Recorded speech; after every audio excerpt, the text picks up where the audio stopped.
So welcome everyone to today's webinar. I hope everyone had a wonderful summer. We're back into our fall webinar series that we're hosting. We have lots of events coming up in the next couple months. But today we're here to kick off our first webinar of the fall.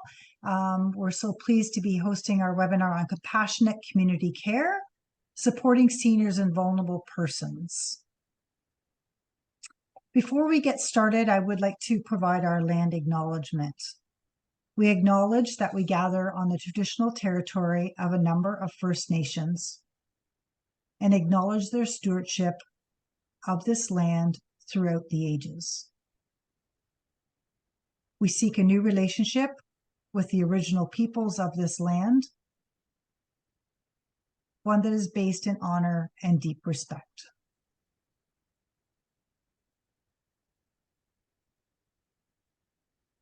Just a few items before we get going for some logistics. As I mentioned, our speaker will be visible during the session. Everyone will be muted during the session because we do have a number of individuals. If you're having issues or you want to see speakers larger or the screen larger, you can change the view in your own on your own screen. There's a little grid on the left, on the top of your screen to the left, or sorry, to the right. And you can choose gallery view or speaker view, depending on what you would like to do to make that easier for you to see the presentation and or the ASL interpreter. As I mentioned, we do encourage people to post comments during the section in the comment box. If you have something specific you would like to ask the speaker during the session at the end, we post that in the Q&A box, because then we will be able to make sure that we don't miss your question. If you put it in the comment box, sometimes we try to track it, but we don't want to miss your comment or your question if it's posted there. So again, just a reminder, put it in that question and answer box area. We do appreciate feedback on our webinars to give suggestions on topics. So there'll be a pop-up notice to ask to complete a survey. 7 questions, doesn't take very long. And then if you don't have a chance today, we'll send a follow-up email with the link to the recording as well as the survey link. And it is recorded, and it takes us just a couple days to get it uploaded onto our website. And it's under archived webinars on our website at eapo.ca. And we do respect people's privacy and confidentiality. We know that we talk sometimes about some very personal personal and sensitive issues. So we respect your privacy. So if you have a question, keep it more of a general sense. If you want to talk to one of our staff about an issue or situation that might be arising, please reach out to us. I'll have our phone number at the end, and we can gladly discuss your circumstances and provide more confidential information that way. And just for those who might be joining us for the first time, I just wanted to talk a little bit about our organization. We are a nonprofit organization, and our mission really is to make sure that all seniors in Ontario have a strong voice, feel safe and respected in our communities. And I know our speakers feels the same.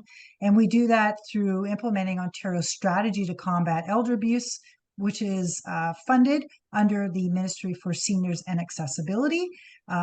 We are implementing that Ontario strategy since 2003. And with that strategy, we have 3 main pillars of work that we strive to succeed in and push our information out to the public so we can prevent abuse. And one is public education and awareness, campaigns and information that's out there. That would include like World Elder Abuse Awareness Day. Upcoming is International Day of Older Persons. So any significant days, we're also aligning and promoting the respect and dignity and rights of older adults.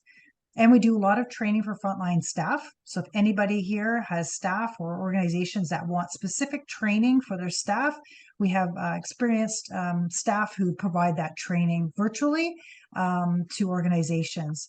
And we also provide education to senior groups as well on elder abuse issues and a variety. I encourage you to go to the website because we talk about a lot of different topics in that regard as well. And lastly, we work with our community partners.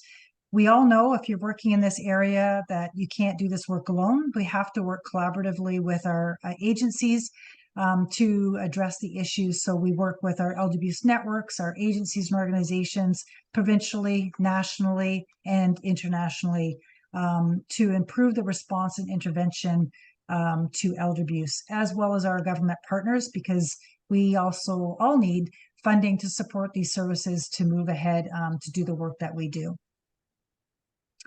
So without further ado, it gives me great pleasure to introduce our speaker today. We're joined today by Cathy Costa, and she is the Executive Director of Compassionate Community Care. I'm not going to go through all of her bio because people have already had the opportunity to see it on the website and it's posted here. But from talking with her and planning this webinar, she is extremely passionate about the care and support for older adults living in the community to address isolation and loneliness. Has some great programs that she's going to talk about today around advocacy training and the supports that they do, including a helpline. So without further ado, I am going to stop sharing my screen and allow Cathy to start the presentation. Wonderful. Thank you so much, Rayanne, and everyone who's joined us today. I'm extremely excited to be with you and to be able to share this wonderful information. And I just wanted to say, for anyone who's not able to join us live, all this information, like Rayanne has said, is recorded. So feel free to reach out to us as well if you have any questions. I'll give our contact information at the end of the presentation, but I'll jump right in. Just a heads up if you can see my screen all right. Yes. Great. Good. Thank you so much. So starting off, I just wanted to take this opportunity again to say, working with Compassionate Community Care has been a wonderful experience. And most often, just our introduction to what we do is what we'll start with today. For the overview, we're going to talk about elder abuse prevention, our work in that, and how we provide support and help for seniors and the elderly. We'll also discuss a little bit about our exciting training sessions and programs that we have available, which include the Caring for Our Own, Being with My Story visitors training, the patient or community advocacy training, and other opportunities as well that enroll members in the community to be active, dedicated volunteers within their communities and within seniors. So first off, who we are. Compassionate Community Care is a registered charity. We're comprised of healthcare professionals and volunteers who provide support to vulnerable persons and their families during times of illness and crisis. We believe that all human life has value and dignity, and that every person deserves to be treated with respect and compassion while receiving the care they need and deserve. So whether you are facing a chronic condition, a disability, or end-of-life situation, we're here to help. Some of the services we offer is we help you find answers and we help provide support. Like Rayanne mentioned, we do have a confidential support line, and it's a helpline. The number is listed on the screen, so you can take a screenshot if you like. We also have a non-crisis line, which is available as well, which is on the screen as well. And that line is available, it's free, and it's confidential. And through that, we provide support, advice, and consultations. And so our work has started in 2010, from the need to protect, educate, and support those who are most vulnerable. And how we grew to know about Elder Abuse Prevention Ontario is just this past year, where we hosted a series of seminars, and there were 3 sessions. And through those sessions, we entitled Elder Abuse Prevention. They were all focused on protecting seniors, what you need to know to prevent elder abuse. And thankfully, I came across Mary Shkori, and she did our final session. So she concluded the series, and she shared about various types of abuse and systemic abuse, neglect that happens with elder abuse.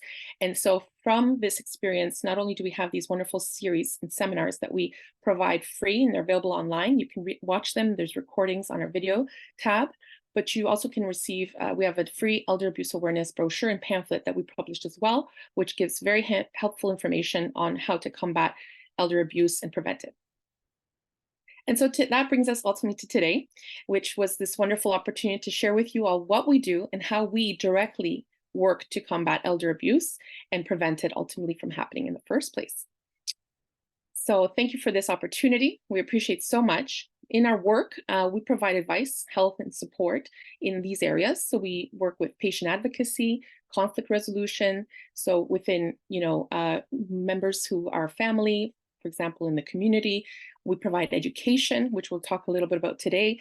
We also look at issues related to treatment, elder abuse, neglect. And through this, we find the need to create training programs for the larger community and for the public. So this is what we'll focus on as well in our presentation, how those community efforts are inspiring young, dedicated volunteers, seniors who also want to work with seniors to help combat elder abuse, and how to be involved and be really integral members of the community. And this is a program that helps for visiting people. And ultimately, we want to create compassionate community care communities. And these are chapters or hubs, as you want to call them, which will spring up. And they're actually already started throughout Canada, which is wonderful. And so we have them in Ontario underway. We also have other areas across the nation. And it's really beautiful to see this growing community of dedicated members, leaders, and volunteers. So starting off, I just wanted to quickly share a little bit about loneliness. And as you know, COVID was a very, it could have been, for many we saw a very lonely time. And so depending on your situation in life, status, challenges, or health considerations, we found loneliness affected many people, especially during COVID. And, loneliness can look like different things. It can look like someone who is alone, physically, mentally, spiritually, or it could be someone who is in a family. I have young children and a husband, and I have an active life, but there were periods even where I experienced loneliness. So I want to segue here, if Rianne can help us, to share a quick video with you, reflecting on this actual topic of loneliness and how it's experienced with others. Thank you. So can you just stop your screen share, Kathy, and I'll share mine. Thank you.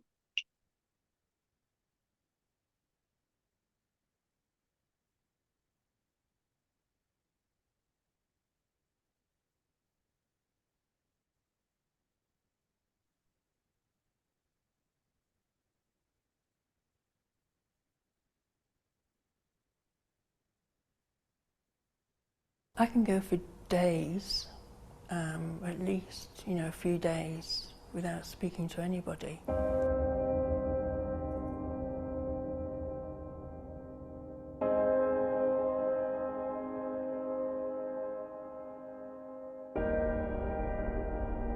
You know that if you didn't make the effort to just go out for an hour, food shopping or something, you could go for months, I think, without actually speaking to anybody.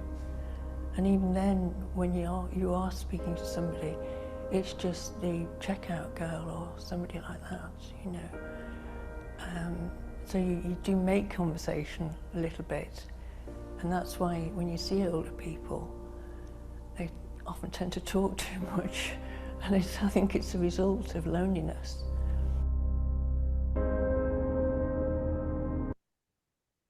Sorry.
Thank you so much for that. And so with that video, if you were reading the subtitles, there were some notes that were given. And some of that includes that loneliness can affect people in their physical health and well-being just as much as smoking can. And we see that oftentimes. We see that it's very important to look after our community members, especially those who find themselves in social isolation, physical isolation. And this stat, I'm sure many of you are aware of, but just to give a reminder, according to the US Census Bureau, 12.5 million older adults live in a one-person household, representing 20% of people aged 65 or older. The National Poll on Healthy Aging reported that 1 in 3 senior citizens are lonely. Research shows that chronic loneliness can impact older adults' memory, physical well-being, mental health, and life expectancy. Those are from the authors of the report. And then more than a third of seniors in the poll said they felt a lack of companionship. Almost 30% said they had socialized with friends, family, or neighbors once a week or less. And this is alarming. And this is from years ago. So, the stats have actually continued to grow over the years. We at CCC, Compassionate Community Care, did a study last year, and it folded into the tail end of COVID, and it's called Honoring Our Seniors. And this was something we found very interesting, since we surveyed seniors, over 500 seniors across Canada, from 55 to 95. It's a wild range. And many of the responses came back saying that they found the last few years very isolating. Many seniors felt abandoned or cut off from their families, significant communities, loved ones, and friends. Those who said, and we found there was 3 large groups within this study, that seniors who continued on with their daily life and they remained positive, they did not experience the depression or the feelings of despair that those who had active lifestyles and they had connections throughout with family, loved ones regularly. So as a community, we know we can do better, and we should and need to do better. Kathy, can I just ask just a tad, a little bit slower for our ASL? Thank you. Oh, of course, please. Yes, thank you. So what does this mean? It means that we are encouraging you to help. And this is a wonderful initiative, and one I implore many that are available to do so to take that opportunity full on. And what does that translate to? It means helping one person at a time. It doesn't have to be a whole community, a whole Zoom effort, or a whole group of individuals. It simply means taking the initiative, speaking to or meeting with, connecting to a member in your life, one person at a time. Now, what does that mean if we don't do this? Well, we see that the culture of abandonment, especially of the elderly, those who are shut in, physically, socially isolated, maybe those who are vulnerable, those who have disabilities, perhaps, living with challenges in their finances, economics, or just family life situations, they face a culture of abandonment. And as we saw in the case of COVID, there was that sense of abandonment by many people in the community for what they were faced with and the challenges they were experiencing head on. So to oppose and actually be able to be a response to that, many seniors find that the experience is changed, as we saw with the positive experiences that some experienced, by caring. So it is essential that people who feel that their life lacks value or purpose, or they feel that no one cares, that instead they are offered purpose, support, and genuine hope from the significant community around them. Now, I bring up this example because the report we compiled is over 75 pages, and that's fully available on our website. But we also have a short summary version, which is only 5 pages. And in that short summary, we talk about ways that we actually can alleviate this abandonment, this feeling that some seniors experience. And it's so simple. We had some callers even that called us and said, I need help with just some of my gardening, helping facilitate basic day-to-day tasks. And so the community around that individual rallied around and actually helped her. The answer is to care and be with others as they journey through the difficult times of their life. We can change the world one person at a time. Now, how is this affecting you? Well, we're all affected by loneliness. I'm sure if we did a live survey right now of all of us on this call and Zoom meeting, and did a survey of hands. Did any of you experience loneliness in the last 3-4 years? You know, I'm sure some of you would say yes. We are all human. And anyone who has that experience may experience similar human emotions and feelings. And you can find yourself feeling vulnerable. And that's normal. Cultural loneliness affects our health. It affects our quality of life, and it can be a threat to our life, as we see in the video. We are focusing at CCC on visiting the lonely and caring for our own. So why do we say caring for our own? Well, this is the understanding that if you can affect your own immediate community, you know, your family, your close ties, you expand out from there. And that actual intention and that behavior and that response starts to proliferate and grow and grow and grow. Just this past weekend, we came back from a talk and a lady came up to me with tears in her eyes. And she said, "I'm so happy you're sharing this because it's exactly what I did during COVID." Her own mother fell ill. She was in a chronic life situation. And she shared with me, said, "Please share this with everyone. They need to take initiative and care for their own. They have one opportunity, one chance to take care of their loved ones, especially when they need them most." So by doing this, you can expand. Some people grow out and they move to the families, their connections, their neighbors. I especially, and I applaud this, if you are in contact with your neighbors in your own community, on your own street, in your building, if you live in an apartment, you know, the community members around you, your neighbors, are who may be your actual a community that you want to start to influence and impact in a positive way. And those are often the people we don't realize and recognize may need us the most. What is our goal? It's to replace the culture of loneliness with a culture of care and compassion. And how is this making a difference? Well, by simply being with others, you're making a difference in their lives, and you can help protect them from despair. As the lady in the video and other videos, I'm sure if you come across, there is a real epidemic of loneliness, and this happening not just in the UK, but in Canada, across the US and the world, where people who are elderly, they may have had children that have grown up, moved on. Often we see a displacement in a great distance between family members, and those people have lost contact with many people. Well, then their only opportunity to actually get out and meet with and speak with others is to go out in the community and meet with someone at the shop, at a store, at a community center, a park. But we want to make sure that they don't fall into that despair. So CCC provides advice for people who experience difficult health conditions.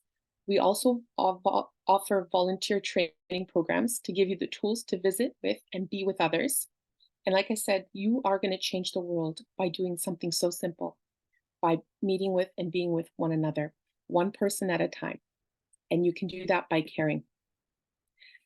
How are we doing these great initiatives? Well, by visiting, journeying with, and being with and caring for others. You're going to do a few things. You're going to affirm a person's purpose for living.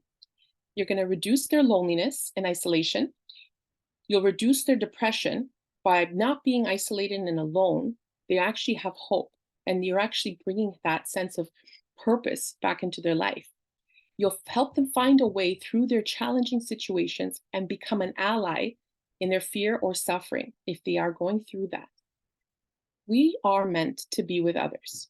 We know that. It's so important, right? Human connection is essential. I call it interconnectedness. We're not individuals just going on about our life. It's important to note and see and check in with one another.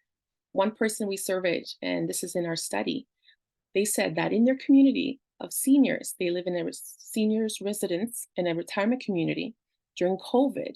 One way that wasn't intrusive, that they could find and peer in, make sure that everyone was okay, was a simple idea. And I encourage any one of you who has this living or style community, is that if someone had their blinds drawn in the morning and closed in their windows, the front window, and in the morning they were not opened, that was a sign to check in on that individual. So something so simple, but it worked. And they knew that something was off, or askew or awry if there were no window drawn lines open. And that was just a simple gesture to show that someone cared enough to check on each other. So it's essential to be interconnected.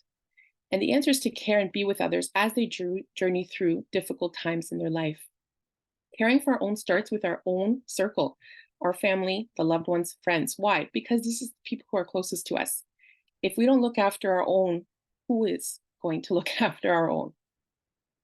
It's essential that people feel that their life has purpose, they're valued, they find they have the support in their life.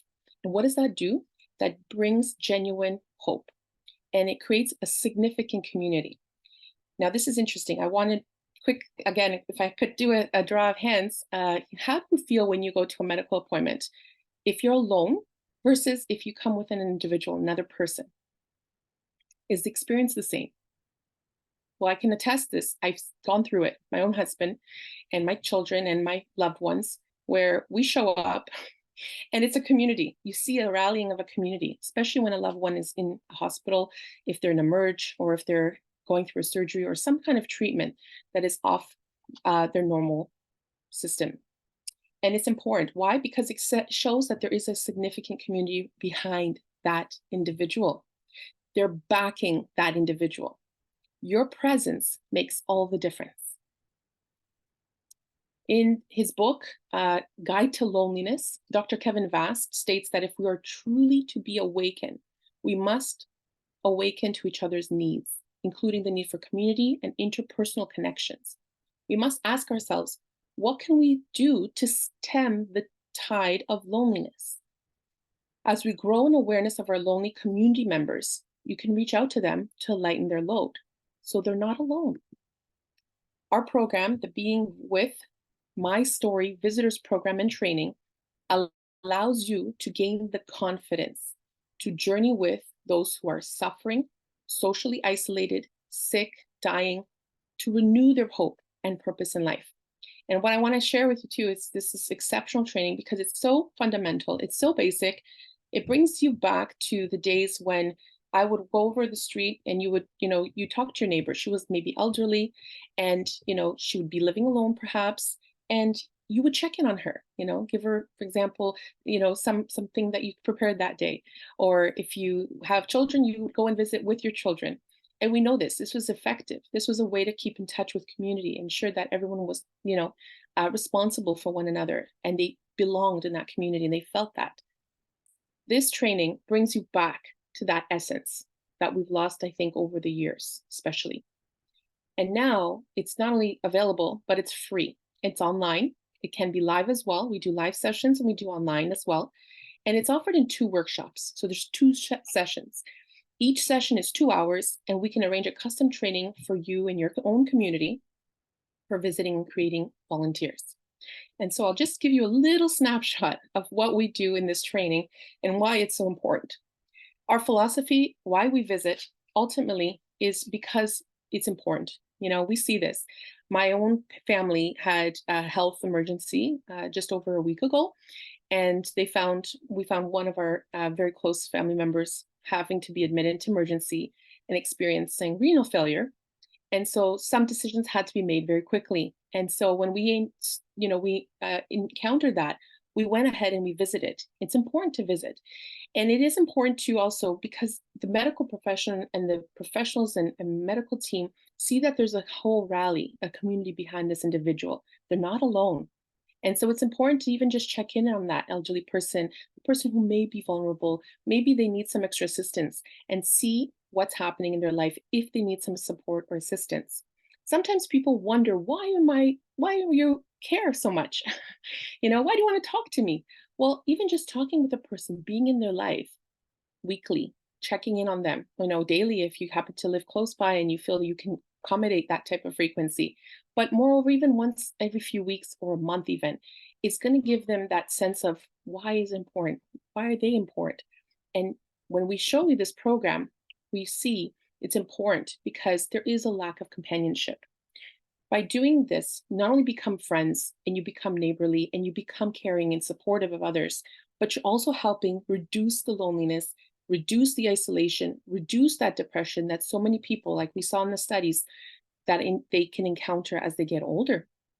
You're also, just by being there naturally, you may come across some signs that might be a little bit of a surprise. And there might be instances, we hear this a lot. And when we did our seminar series with on elder abuse prevention, we had a call that came in immediately right after the session with Mary from Elder Abuse Prevention Ontario, asking for support because they didn't know if what they were experiencing and seeing in their family, in their life, was actual abuse. And you're going to learn about this too. What are the signs of self-neglect? Through our program, through the training we offer, you're going to learn what is self-neglect or abuse, and what are systemic types of abuses as well that can happen in people's lives, and how to prevent that. You're also going to, by visiting, provide a sense of belonging and value, help, support for that individual. So in the training, we go over all of that. We talk about the human needs, right? We want to take you from sad and a person who's upset to happy. And what are human needs? Well, we see there's 4 human needs, major needs. There include physical, mental, social, spiritual. Physical obviously means being active, going and being able to move around. And if they're not able to move around, then assisting them in whatever capacity they're able to be mobile and experience active life. If they want to be in nature, keeping them engaged, motivated in their outdoors, in the community, whatever it is. These also include human needs like sleep, nutrition, hydration, exercise, medication, making sure that they need everything, they have what they need. Under the mental health needs, we look at stimulation, perhaps in engaging people in games, puzzles, discussions, problem solving, seniors working with seniors. We find that's a trend that often happens, that seniors like spending time with other seniors and being around the same kind of community, that have the same similar interests as they do. For the social needs, we see that some enjoy going out, events. Some of the people we surveyed were avid golfers, and they continue to golf right up until their 80s and beyond. And it's fantastic, how active they are. They're more active than I am in many ways, that they can keep up with that type of lifestyle, and it's impressive. Others prefer to be, in smaller groups and smaller settings, unless things that are more require their attention, but there depends on the person's interests. But just especially spending time with loved ones or friends, creating circles of influence and being part of a community adds significance to that person in their own life because it matters to them. Spiritual needs include your relationship with God or a higher being or belief system. They may include religious needs, existential needs, need for inner peace, and the need for giving. And when I say giving, I mean, for example, passing along wisdom and information to the next generation. And yes, we'll definitely be answering some questions, but to answer questions around this, there will be certifications available too, if you do want to have a certification as well. Absolutely. So for visiting advice, we talk about this. We talk about the My Story Matters. Now, with the training, you'll receive free resources. And so you have a book. It's a complete training manual that you'll receive. You can receive a physical hard copy sent to you in the mail, or you can ask for the digital version to be sent to you in your email, and you can look at it that way. We also give you a physical copy if you like, or digital copy of the My Story interview workbook. This is a wonderful, handy tool. And this is what this whole story of My Story means. You're actually going to have an opportunity in the book to fill in questions and answers about the person's life. So you're interviewing them. This is a wonderful way to get in touch with someone. Maybe it's a family friend, relative, neighbor, who want to know, you want to learn a little bit about their life. So it starts very basic and very simple, who they are, where they're from, where were you born? How was your childhood? Where did you grow up? What did you do as a child? Where did you go to school? Who was your family? Did you have an active lifestyle as a family? Did you have certain hobbies? Did you like school? And it goes into detail, and it's all set out for you. So it's not something you have to come up with. It's very organic. It's very simple. You can skip questions. You can go into depth into other questions and areas, and it's very simple. And why does this work? Well, it's a form of reminiscent therapy for that individual participating in that interview and in that study. And in your conversations, It's a wonderful way to segue into visiting and being with one another. So if you don't know what to talk about, you have a handy tool right there. It's a manual, and it's easy, it's simple, it's accessible, and it's available to everyone. So, and there's no fee, there's no charge. So the My Story, it decreases depression because by speaking about their life, they actually grow more excited, and they find they have a new enthusiasm for life oftentimes, because they remember these are people who lived, they loved, they were loved, they had their own experiences. They have wisdom and what I call the golden nuggets of knowledge that they want to pass along and share with the next generation, which brings me to generativity. It's that idea of ensuring that you are able to pass along your guidance that you want to bestow on the next generation. You want to guide the next generation, making sure that one's life has meaning to others is being able to pass along that wisdom. And that's generativity. The My Story helps people to connect to their past and share that information. And so everyone has a story, obviously, and every story matters. So by completing this opportunity and this exercise, by visiting with, and being with one another, you're enabling that wonderful process of examination, self-awareness, self-discovery to continue in that person's life. And of course, the loneliness fades away. Their self-esteem improves because there's someone who actually cares about them in front of them, wanting to talk to them, wanting to hear their story, and wanting to learn about their wonderful memories. You're also going to reduce social isolation, because by being with them and asking them and taking time to talk to them and hear their story, you can bring them out of any type of fear that they have and that isolation. And you're helping them combat that, any challenges around it, head on. You're also going to see sometimes there's people who have experienced some trauma in their life. So there's ways to combat that. And if you have questions, of course, you can reach out to us. You can also reach out to Mary Rayanne and Elder Bruce Provincial Ontario as well. And there's ways to combat that trauma effectively. And that gives them also hope and peace that they are able to take that on head on. By doing the My Story, they're able to now recall events, feelings, or key topics in their life. They're going to share their memories. It becomes a form of healing for that person, and it improves their cognitive function. They see that they actually have more ability to recall events of significance in their life, and they're able to make connections. So it actually has many benefits. They also realize they have an important place in the world, and it gives them a practical tool for you and for them to understand the purpose of meeting and being with one another. And it has also the practical, simple, accessible solution that our society needs. How do you start a conversation with someone? Why do you want to talk to me? Well, I want to hear your story. So simple.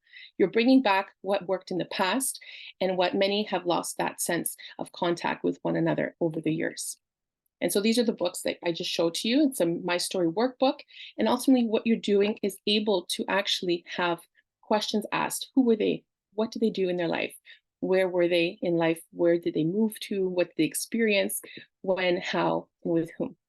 In the program, we also go over communication with people with disabilities, because this is often something we see. I know in my own family, we have persons with disabilities, and it can be a challenge depending on what type of disability a person has.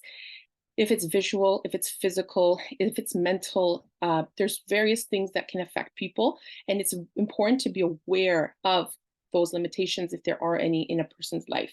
And so how do you navigate those times? If there is a person, perhaps a person who uses a wheelchair, making sure you're respectful of that person. You don't encroach that, you don't ever take that or move it for a person if they haven't asked you. You have to, seek permission for many things, and you have to make sure that you're very respectful. So our golden rule here is, during the training, when we share this with you, is to do unto others as you would have them do unto you. Okay, and that's really important. And we talk about every type of disability that a person can find themselves and how to approach that and be able to maneuver and be able to respond. Another point we make in this training is that you'll learn about advocacy and the need for advocacy. Now, I know a lot of people don't have a training in advocacy or have that maybe solid understanding. What that means ultimately is learning what is an advocate and how to be a good advocate. So for example, sometimes people, especially when you get older, I see this in my own family as well, that they may have trouble stating their feelings, right? And They may have, for example, issues about sharing about their physical pain, whatever symptoms. They may have a recall issue that they don't remember what their symptoms are. So you are there as an added benefit and a layer to ensure that they deliver that information at the doctor's office, at the medical appointment, or any other therapy that they are going through. And all you're doing is acting as a silent partner. If they would prefer you to speak on their behalf, you can do that. And by all means, we encourage you to, but you can actually qualify types of details before you go into that setting. So by doing the training, you actually learn about these very important points. You also might find people are afraid to speak out on their own behalf, or they have a simple lack of understanding around their medical situation. They might be too ill to speak up for themselves. So a person who is an advocate can go into that setting and be a support for a person who can help them. Okay, and it can be a silent, it could be speaking, it could be involved. You could simply be taking notes. I find that's very helpful, taking a notepad and paper, or just simply having a tool for you to be able to assist you if you are going to be meeting with someone. The notes are confidential and just for you and that person so that you can be better understanding of their situation. You'll also be able to help them stand up for their rights, obtain and maintain opportunities for their care and their treatment therapies. You'll also sometimes find you're getting access to supports and services for them. And this is key because oftentimes if a person happens to have a disability, they're not able to access certain information adequately, or they just are not understanding of what's available out there. And you can be a second layer of support to that person to access those very important points and that support. And you can also talk with them, with their healthcare providers for any kind of additional care needs that they may have. We also, during the training, will actually go through elder abuse. So it's very helpful to have the support of Elder Abuse Prevention Ontario, because this came in right when we found that there is a rising incidence of certain types of elder abuse that happens in the community. And the only way you'll actually find that is when you meet with and be with others. So we encourage you to start that and be actually aware of what type of elder abuse exists, what are some of the problems that people go through. These are some of the signs, oftentimes, that if you do experience or find that a person is experiencing abuse, they may show signs of sores or injuries, vague or implausible reasons for the injury. They are not maybe seeking care for a treatment or for that injury. Some people may have a messy or unclean appearance. That's not always indicative of abuse, but it can be. So it's important to keep that in mind. Also, malnutrition or significant weight loss in a short period of time is important to keep note of. Dehydration. If someone is afraid of someone, well, that's important. We need to actually, you could start to look at that and see if there's an instance there of abuse. Financial fraud, exploitation, or even sexual abuse. These are all different types of signs of abuse. Now, I encourage you all to sign up. We have sessions that are available for our trainings, the Being With My Story Visitors Training. Next one actually happens to be next weekend, and it's in person and online. You can look and learn online on our site, beingwith.org, under events to register, but you can also find out about more events that we're having. So if you can't make it next Saturday, that's fine. We're actually going to be continually hosting these events and opportunities to go through the program, get the training for free. And if you can't make it for one of our scheduled sessions, we ask you, feel free to give us a call or email. And our email's here on the screen, info@beingwith.org, to know about if you can actually schedule a session for your group. So if you have a community you're part of and you want to be an active volunteer, maybe you want to partner with someone in your community. We had a lady who did this training and she was so excited and motivated. After she did the training, she lives in a high-rise seniors building. She would simply sit in the front of her building on the foyer in the lobby and just wait around 4 to 6 when people come home. Oftentimes it's a busier period, and just talk to people, and that's how she started visiting with people in her own building. So it's very simple, very organic. And, she found this was really important. Some people have decided to do this training with their faith groups or communities, with their work. There's certain departments I know of that within municipal services that want to encourage their employees to do this type of work as well, and just to be aware of some of the training. So they encourage their members to do it, and it's free. So it's a great benefit. This is another second component training that we offer. It's the Patient Community Advocacy Training, and it is only one session, and it's a 2-hour session. And it gives you an opportunity to have the same type of material, what we explore in the first Being With training, but it goes into more detail. So with that training, you receive this one here, Patient Advocacy Program. You get a full book. It's a little handout, and it's simply all laid out for you.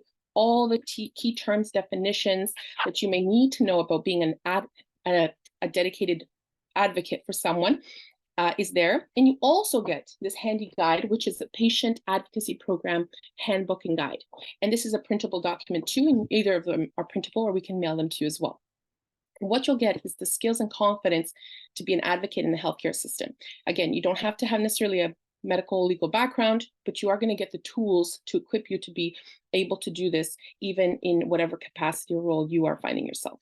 Sometimes people just become advocates for their family. They want to know what they need to know, how to communicate, how to be a good advocate, expectations of advocacy, how to complete the patient advocacy agreement, which we actually give you a handy one version in here. And all it means is it goes into details with you and a person whom you may be advocating for on their behalf, because they ask you to do so. What are your qualifications in terms of that advocacy agreement? Do you want to know about certain things in their life, medical background, history, medications? Do you want less information? All of that is laid out for you, very handy and very nice and simple. And it's based on their benefit in terms of, what do they want you to work on according to their instructions. Also, we talk about this during the training. What's the difference between an advocate and a healthcare proxy? So that is someone who, for example, acts if an individual is unable to communicate, they can actually have an advocate. So instead of an advocate, they can have a healthcare proxy. And that is often done through a healthcare directive or an advance directive or a living will. So we define that, and we go through that in detail. The next session we happen to have in this training is also on Zoom. So you can experience that. If you want to sign up, you can go to our events page. And this will allow you to log in and actually do the same type of training like today on Zoom with us, with the Patient Advocacy Program. And this is my wonderful little son. And he's showing you one of these great volumes that we just published.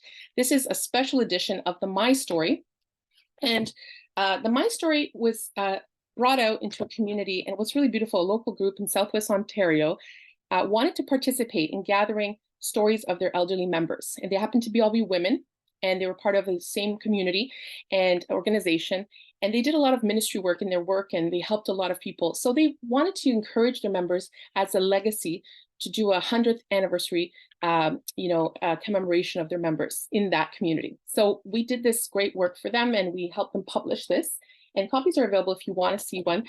It's filled with beautiful stories about these ladies who lived, and they had wonderful experiences in their life. Some of them were not so wonderful, but they decided they wanted to share that. And they went through My Story. And so both the volunteers that did the story and the interviews with them and the women who were interviewed were in that and captured in their beautiful moments and that sharing of that. So we help them publish. And so we encourage you to do this within your own communities. Men can do it in their communities. You can do it together. Depending on what organization you're with, you can actually help facilitate this. And it's a beautiful legacy piece. And for yourself, if you're interested, maybe someone in your own family, your circle of influence, you may want to encourage this to have a living legacy and a documentation of a person's life and their history. And it's a wonderful way to reminisce about their life. And so some of these great stories that we found were stunning testimonies of life, love, family struggles, perseverance, and oftentimes definitely hope. The lady in the middle, her name is Gerda, and she's 90 in this picture, but she's still, active, very, very motivated person.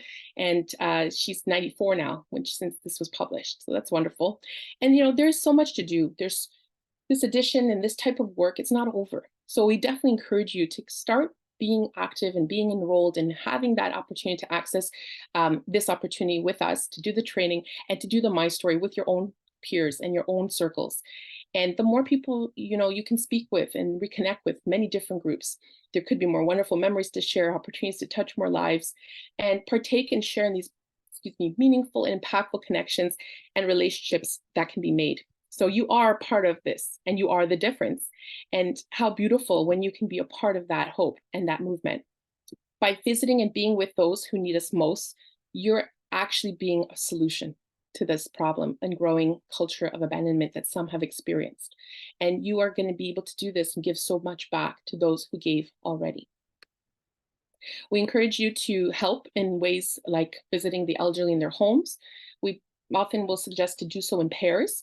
And we want to encourage social interaction. So if you happen to know if maybe there's a group or opportunity to do a tea or a coffee group in that community, wonderful. You could offer card games, movie nights, socials.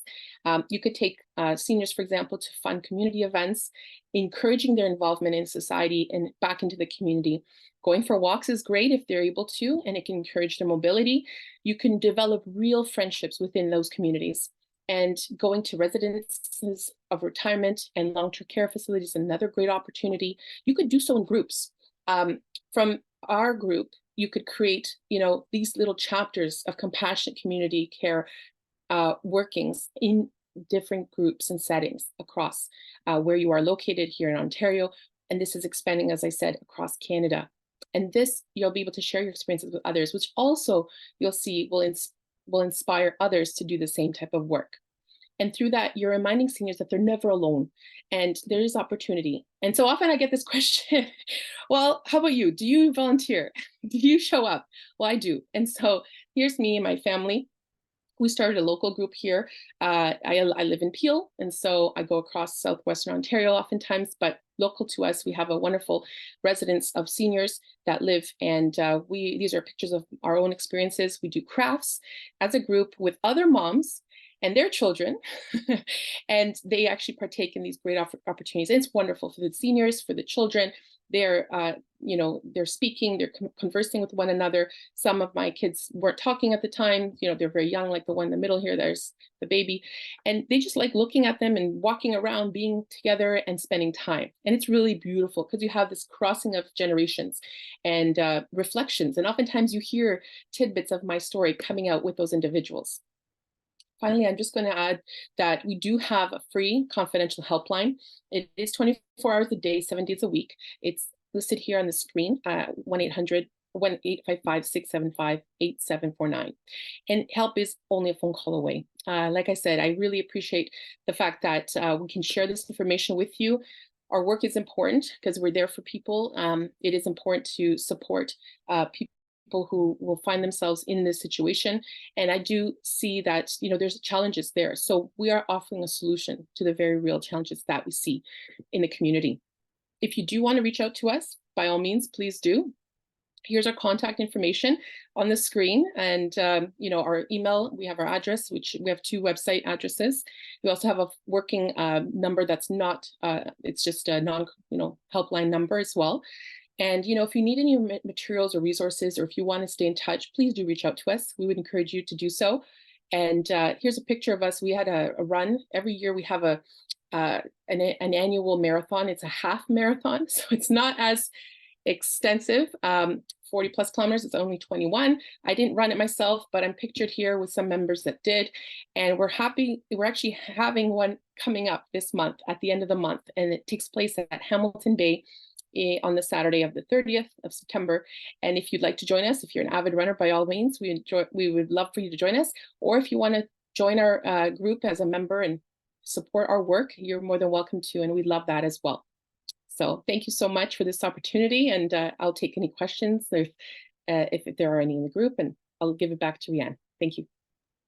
Great. Thank you so much for such an insightful presentation. And we know that with COVID, isolation and loneliness was a huge factor and continues to be so. So this program hopefully will reach out to other people to get involved and connected with their seniors within their own communities and elsewhere. There are a few questions that we had about the program. So I did post, for those who are wondering when the training is, I did post in the chat box the dates and the links to the website so you can get the information to register. Somebody was wondering if they do it online, how would they get the training manual? Do you mail that out? Yes, of course. Yes. We would just ask for their complete mailing address and copies, how many they like. We do send them in pairs. So they'll get, if they are enrolling in the Being With, we send the training manual and the guide, which is the workbook. And so you get both of those definitely when you ask for them. Yeah. And then when you're doing your webinars or you're doing your training and it's online, people from outside Ontario can attend? Yeah, Absolutely, yes. We encourage it. We've had people all across the world do our trainings and they love it. Yeah. And it's, it's versatile. You can translate it to any language. The questions are approachable, they're easy and simplified for anyone that they need to have that. Yeah. And are your trainings online? Do you provide ASL interpreting for that or on site? At the moment, we don't, but that's something I'll definitely be looking into now. And I'm glad that you mentioned that. So thank you. I'll look into that too. And then there was just a couple questions in regards to, past trauma or intimate partner violence. If there's some emotional issues that come up in the training in regards to that, Yes. how is that dealt with? And do you deal with major crisis issues like death in the family or a pet Yes. or things like that scope? Yes, absolutely. And thank you for that question. I see that. So definitely, we've had any type of issue that you can think of when it comes to domestic violence, abusive relationships. That's where that comes into the helpline side.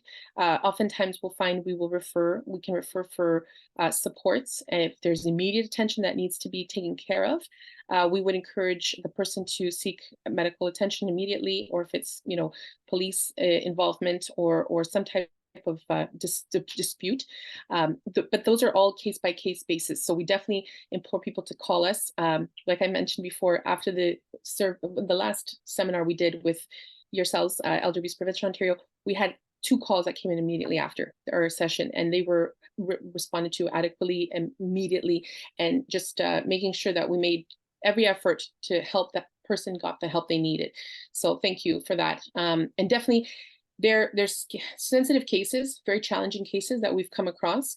We get the right people involved. So if it's mental health, if it's legal support, if it's counseling, if it's direction from the community, if there's a person that needs to come into the home and help with that, facilitate certain things that need to happen, we can arrange that as well. So the training for the volunteers, would that help them deal with individuals who might have experienced some traumatic events in their life then that they're trained, or they would bring in other people to support after? Absolutely. So we're actually currently working on doing a mental health and well-being seminar and series.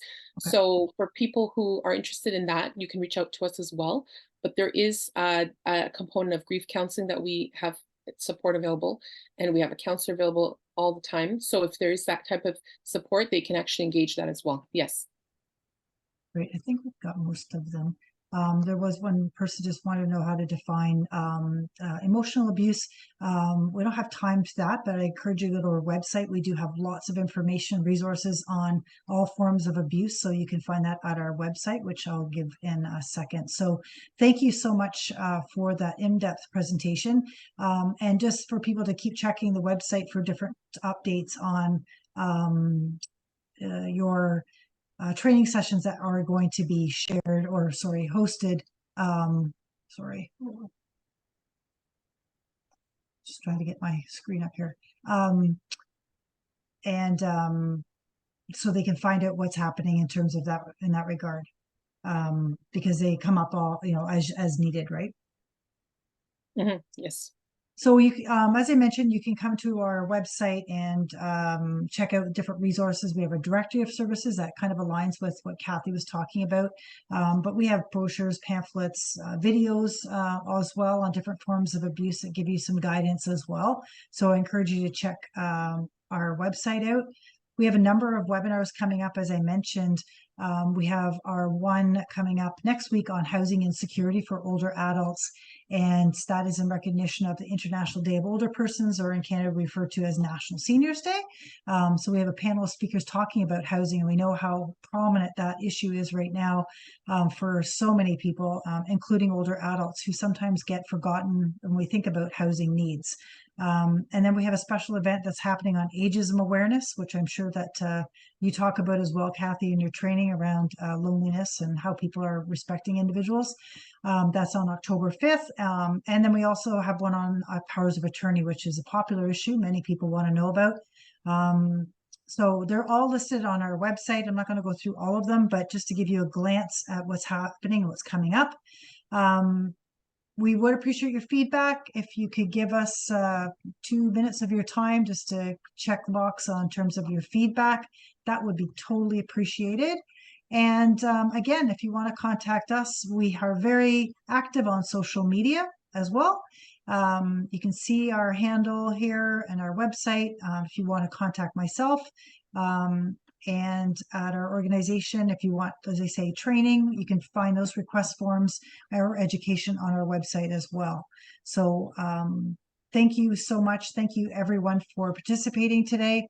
We greatly appreciate our ASL interpreters as always to provide that accessibility for everyone to be engaged and educated on these important topics. So thank you again, and we will see people next week for our next live webinar on housing and insecurity. So thank you.